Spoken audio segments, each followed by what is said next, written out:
ပါးယုံနာနှစ်ပါးငါထင်းနေတဲ့သက္ကာယဒိဋ္ဌိကြောင့်ရောက်တာလို့မှတ်ပါခန္ဓာ၅ပါးငါထင်းနေတဲ့ဘာလဲဒါဖြင့်ဒီဓမ္မတွေတရားဘုန်းကြီးက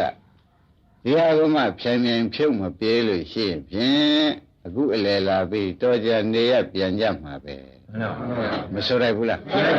အခုအလယ်လာပြီးတော်ကြနေရပြန်ကြမှာပဲလို့ဆိုတော့တပည့်တို့ဖြစ်ချက်တင်နာပါလား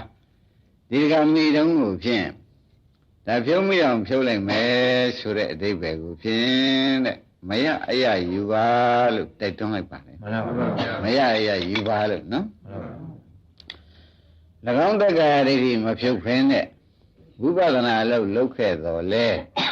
အားနေတဲ့ဝိပဿနာဖြစ်လို့မဉဏ်ဖူဉဏ်ဆိုတဲ့ပယ်လေးပါးတကားပိတ်တဲ့ဉာဏ်ကိုမရနိုင်ဘူးလို့မှတ်